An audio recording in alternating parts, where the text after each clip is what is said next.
pinanggih branglor pinanggih baldatun thayyibatun warobun gobun slamet donya lan kirate yo swandara yo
tanpa adang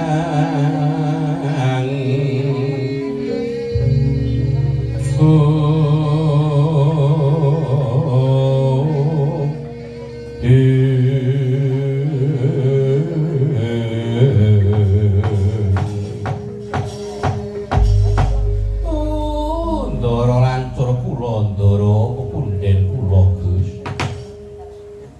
miyos saking Madukara saklusuk wonten madyaning Wanawasa tumuling kampir dhateng Klampi Sireng ngampiri dhateng kula lan anak-anak kula menika badhe dipun kanthi dhateng pundi Gus Kyai Semar kula aja kuranging pangapuramu Kyai ing rikalungguhan dina iki Raden Arjuna ditimbali kelawan pembarep kakang kono ing negara Ngamarata Kyai.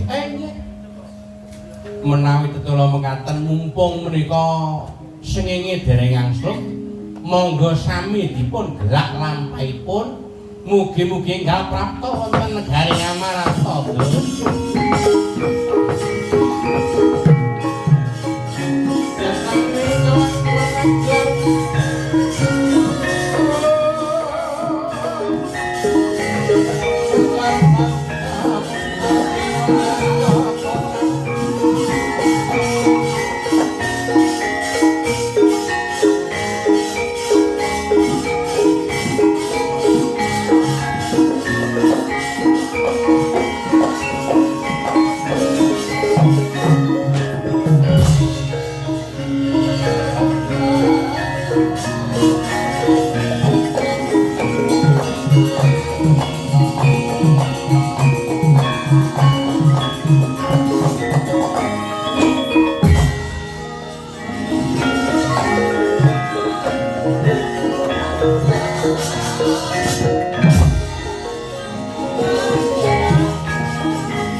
Kanjeng Koko Prabu Indrawati sarawuh paduka wonten ing negari Ngamarta.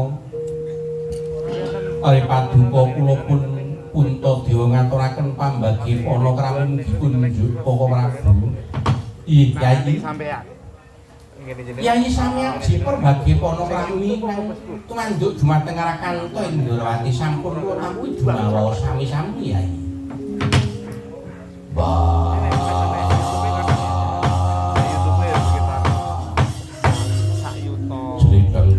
Kakangku sarawuh muning negara Ngamarta basaku tuprapala ngersani Sriteng Kresna kakangku. Iya bocah jentara, bocah jarot, bocah pideksa. Werkudara basamu ndak tampa panjenenganipun kakang yake tampanana Dimas. Iya ndak gegem tak pun diyana ing sirah. Muga dayanana kasantosaning uripku. Koko Prabu ari paduka ing Madukara ngaturaken sungkeming pangabekti mugi kunjuk. Iya ya kaipe bocah bagus Arjuna tak tampa pangestunipun kakang diagi tampanana ya iya. Inggih sangeting pamundi kula Koko Prabu. Yai Samyaji sasampunipun sawetawis pun Kakang marang Abiyantara tumuli Yai Samyaji kula paring dawuh menggah menapa to sababipun Yai Samyaji kepareng amandhangi rawuhipun pun Kakang Indrawati. Sarengipun Kakang tampi nawala saking garing Ngamarta tumuli garagapan. Daya-daya anggen kula sumangka enggal prapta ning negari Ngamarta. Wonten menapa Yai? Duh, Koko Prabu. Ih, kados pundi Yai? Kahanan wonten negari Ngamarta kula kinten lumeber wonten ing bumi Nuswantara ning Trikalenggan samangke. Ngeden mboten prayogi Koko Prabu. Inggih. Kula kinten kahanan ingkang kados mekaten kula wau boten namung dumados wonten ing negari Ngamarta. Kalebet wonten ing negari Ndrawati lumebar dhateng negari Mandura saking wontenipun ugi dumados kahanan ingkang kados mekaten. Koko Prabu kawimbuh. Kahanan ingkang aneh-aneh Koko Prabu. Aneh kados pundi? Wonten ing kahanan ingkang kados mekaten ing Rikalanggan samangke wonten salah sawijining pendhita ingkang mangasrama wonten ing pertapan Kembang Sore ingkang keparap Resi utawi Begawan Sabdawala.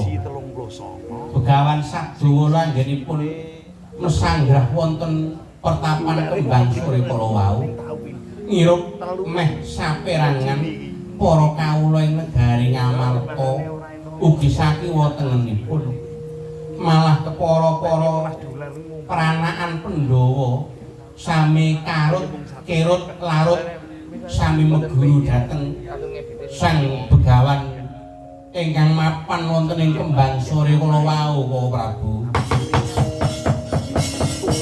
Meraina semubang bang heruno kaki netraning uga rapuh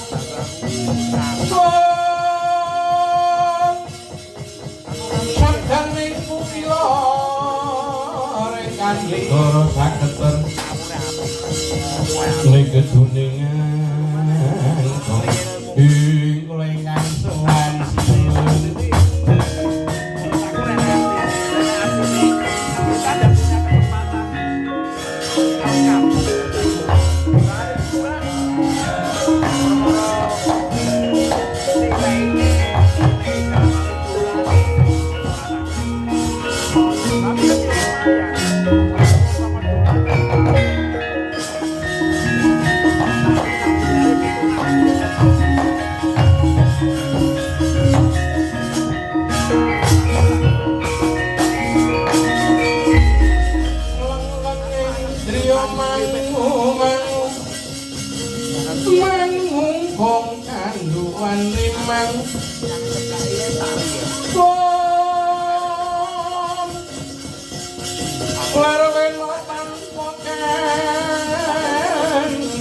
yen panturuso mengku sang Hyahutama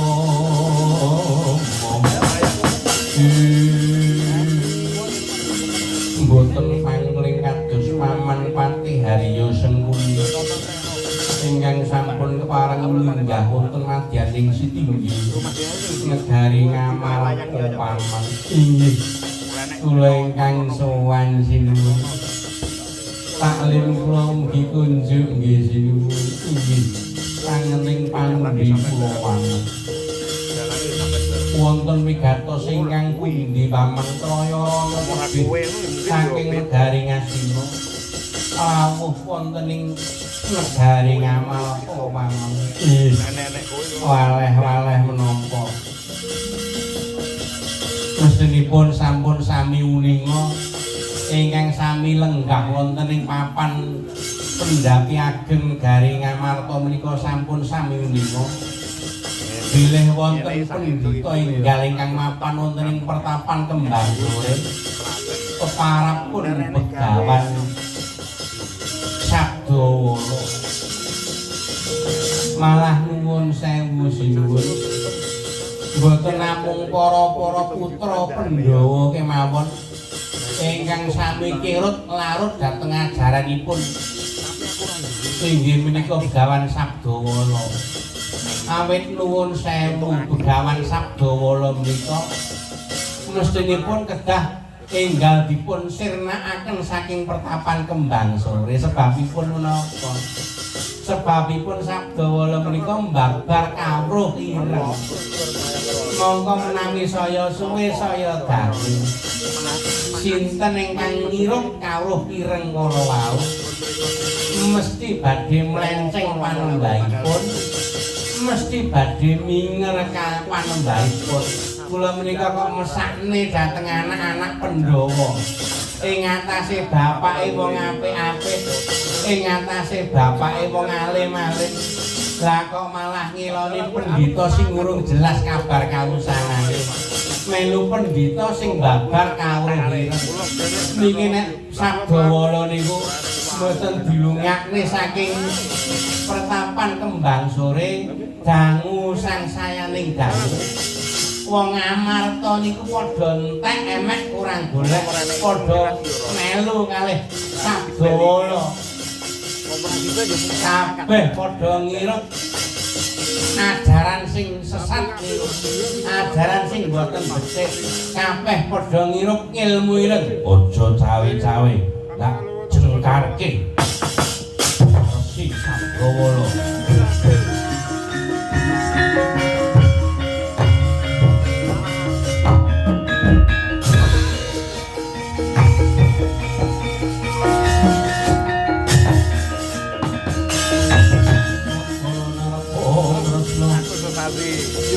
Sanggulo sanyono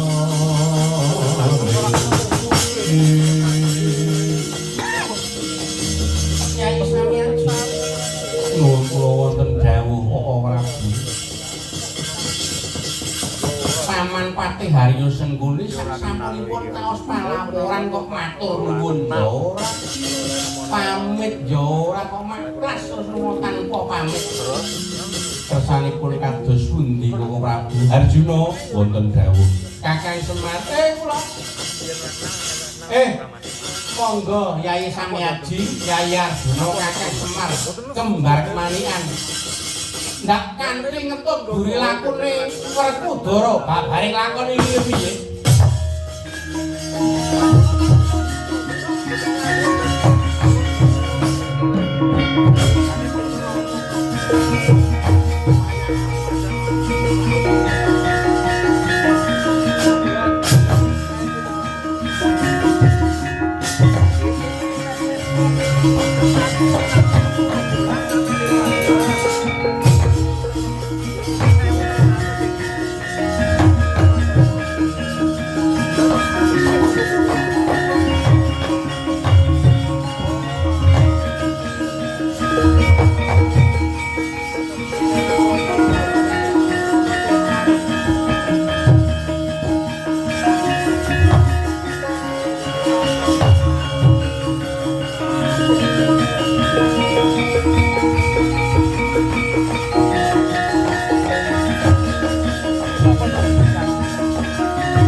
ana wong gedhe dhuwur kowe sapa Werkudara wah wirang-wirangake ngetokne kasetenmu aku Werkudara kowe sapa aku sing ngenggani pertapan kembang sore ini aranku Begawan Sabdawala kowe sing tak goleki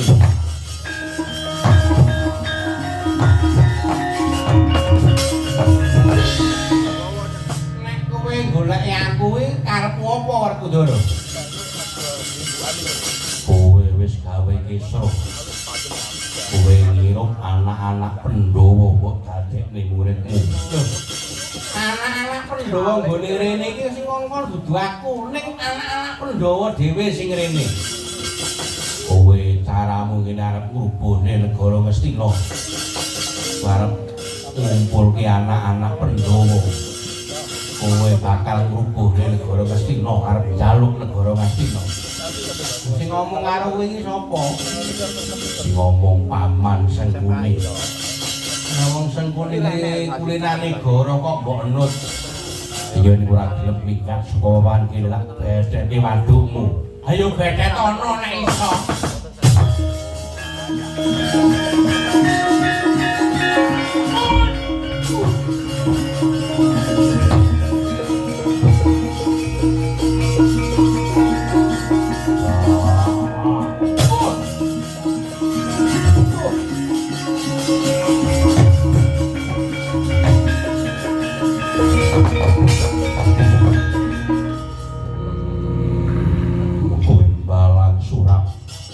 Malang surap pripun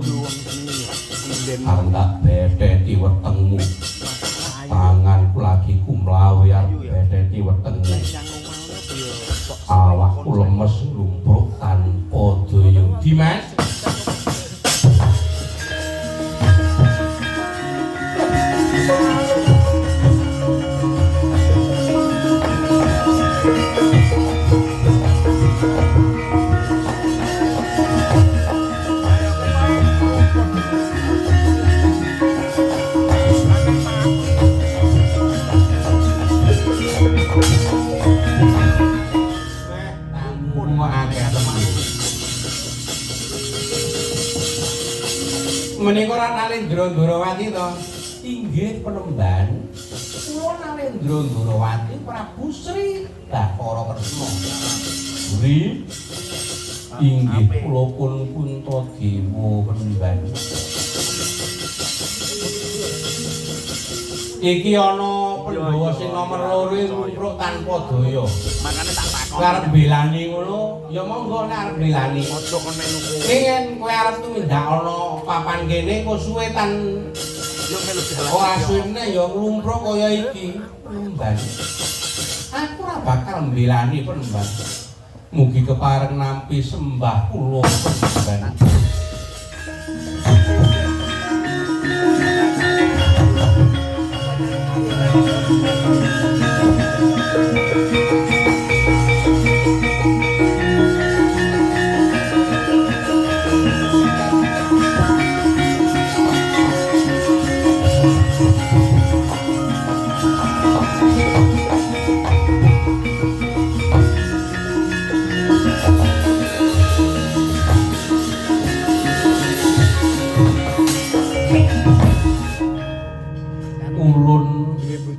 Ingkang singangsana utawa ulun sang Hyang Wenang ingkang ngampil ragane si Petruk Puntadewa Sri Kresna Werkudara lan kabeh para Pandhawa anane jeneng ulun mapan ana singangsananing si Petruk sabab ing mrikanggan dina iki ulun bakal ngandhapake wujuding nugraha ingkang sinebut wahyu katentreman ya wahyu cahya bawana sapa ingkang kuwawa nampa wahyu cahya bawana ya wahyu ning katentreman ing kono jagat bakal tentrem ngamarta tentrem Ndrawati tentrem Ngastina lan tentrem sak bawana kang nandhang sakit bakal ginandhar waras pulih kaya wingi-wingi kang nandhang kekurangan bakal ginandhar rejeki kang lumintu sehat lahir lan batine kang nandhang lara tumuli larane bakal sirna kentir ana ing samudra kidul bareng lawan lara mau mara gage Pambayun Pandhawa Prabu Puntadewa wahyu katentreman ya wahyu cahya bawana mara gage tampanana dina iki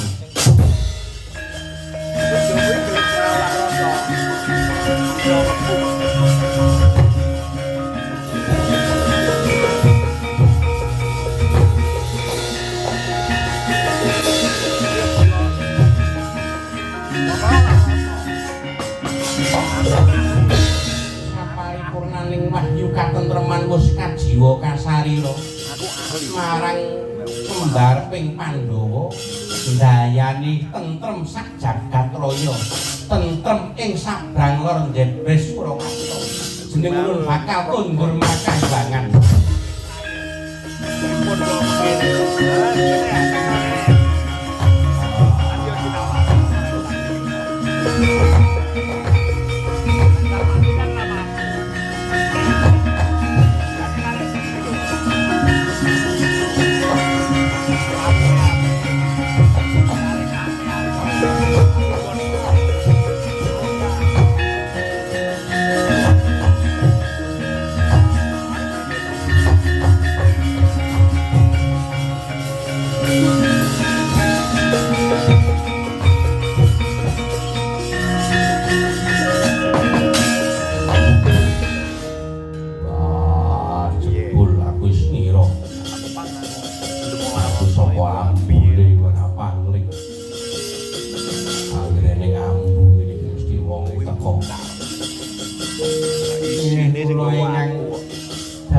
Begawan Sabdawala Den Yaya Petruk dadi lantaran tumuruning wahyu katentreman. Lah banjur Petruk sing kemau sapa kon rene?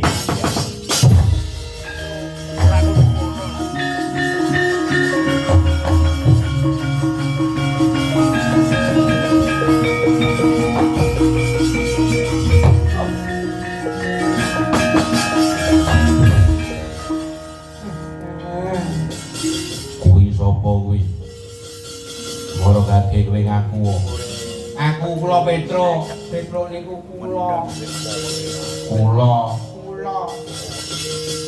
Petro sing asli niku jenggote ngeten niki, nek niki keciliken niki. Niku Petro mboten asli. Niki kula aturi ngeten lho. Mergo nek gara-gara mongko kok ora ana Petruke niku mboten gayeng. Tur Petro sing anu niki niku kula ken jaga anu pecuk-pecuk ilang. Kula tinggal lunga, kula tinggal pesanggrah ten mriki. Nek nganti teng mriku mboten enten Petruke mergo bojo kula niku ayu banget. Mboten enten sing jaga. Ini malah dijenengi karo Pandu mawon malah sedih. Lah asline iki sok. Niki asline iki anu apa jenenge? Alu kula niki kula puja dadi Petrus niki.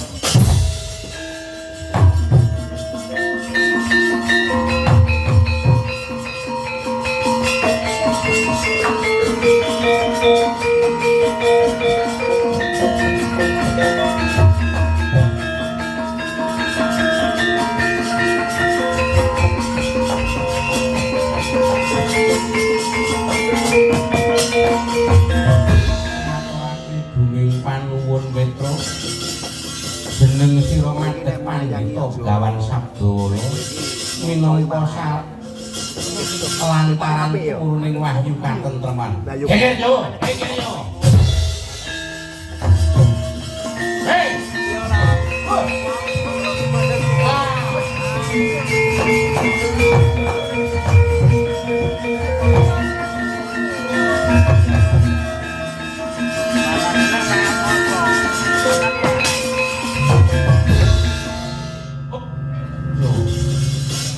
Petro moton prante Den jare Sabdawala ya wau ingkang dadi Sabdawala wau kula lah kok terus dadi Petro nggih wong sing ngangslupi kula pun lunga nggih akhire kula dadi ngeten melih Rama Prabu Yai Kresna iki iya wis badut lah kok ana kene nderekaken nyanyi sampeyan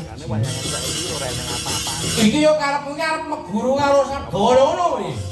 Inggih sawalipun ngaten jebul ingkang dados Resi Sabdala menika jebul Punakawan Petro.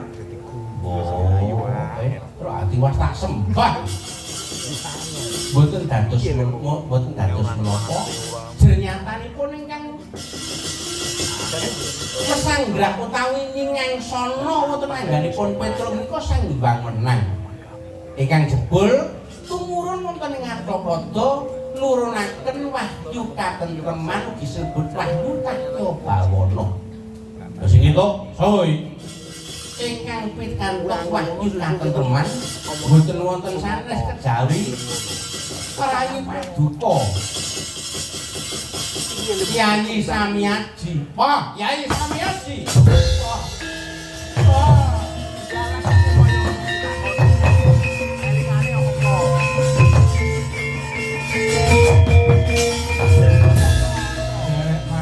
Bagya Yai kepara kula sak warga ing Mandura nderek ngempek eyom mugi-mugi tumuruning wahyu katentreman nggih wahyu Tatyabawana wau saged nyumrambahi dumudune negari Mandura Yai geger Yai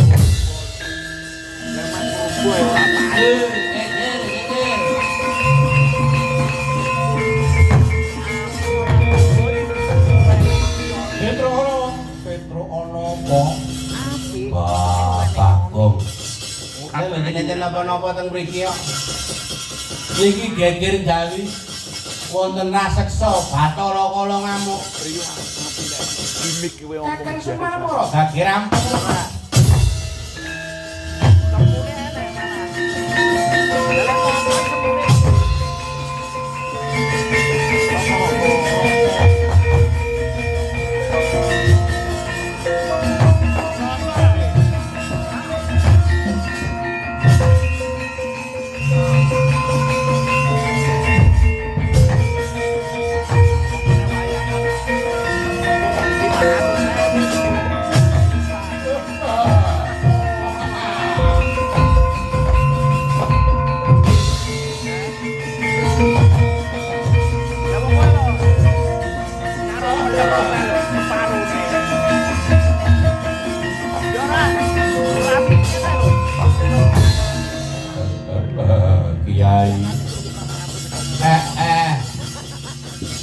Iki Bathara Kala napa? Tenanan lho.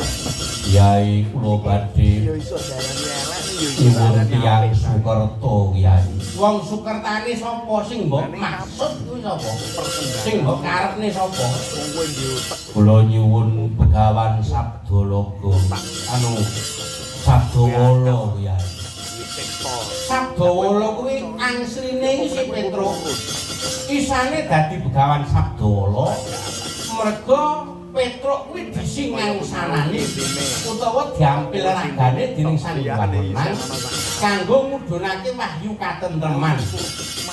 Dados menika sanes tiyang Sukerta. Lah kuwi ngenah anakku ngono. Waduh, wah sida kluwen aku. Yen pancen kerep mangan Petruk, aja Petruk bapakne iki panganen. Waduh, mboten Kyai. Kula mboten wani Kyai. Yen pancen ora wani mangan aku, saiki ndak kongkon bali. Kowe sak kanca kancamu bangsa jin setan priprayangan tek-tekan dundung pringis jengges tenung santet lan sapanunggalane. Kancamu gawanen bali ana setra bondo ayit. Yen ora gelem bali tak kamane pusaka kowe entrut birut dadi apa? Ah, yo wangsul ya.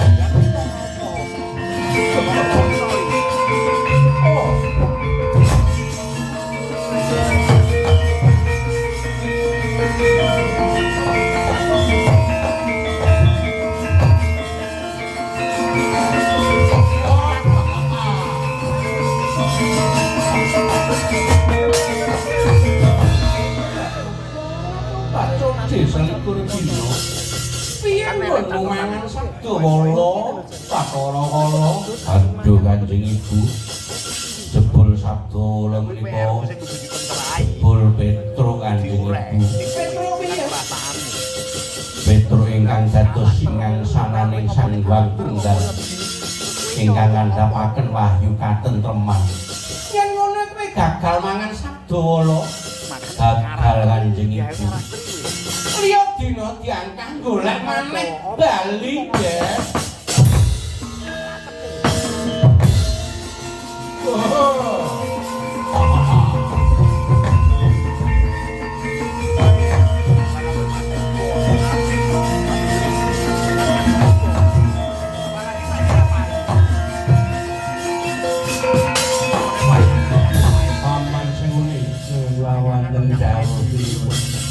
Iki pertapan Kembang Sore ini kok akeh para Pandhawa ning kene.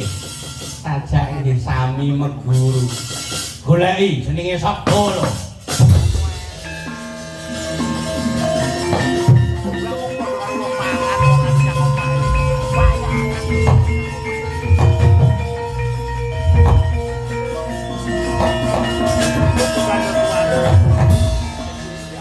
Warakudara. Apa? Jaluk Resi Sabdawala. Tungkakku tampan ana.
Ndara kula Ndara Werkudara iki lakon iki salebeting pergelaran wayang kulit menawi panjenengan sampun tayungan menika tegesipun lampahan dalu menika sampun paripurna.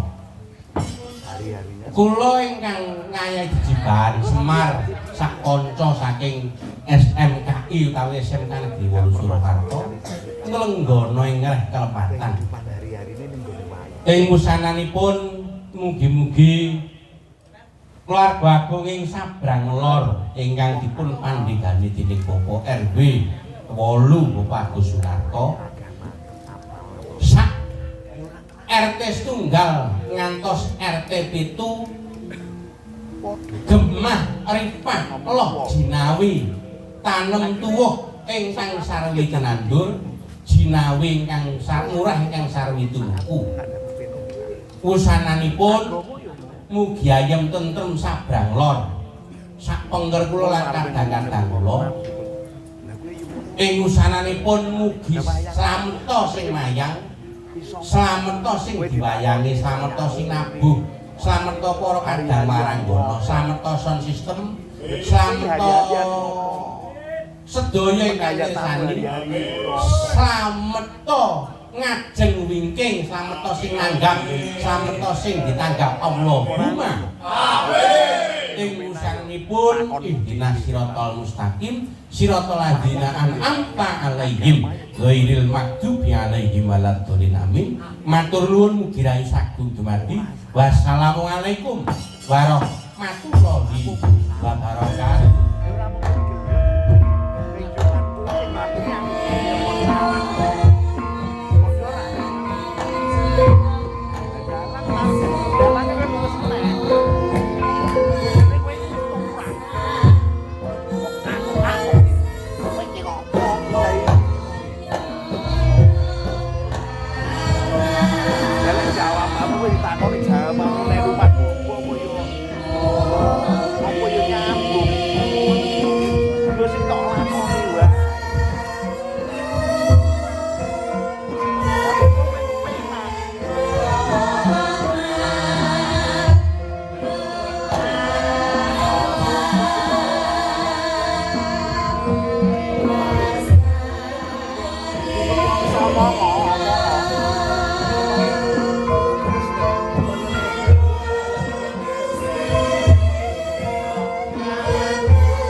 Anggur golek lakon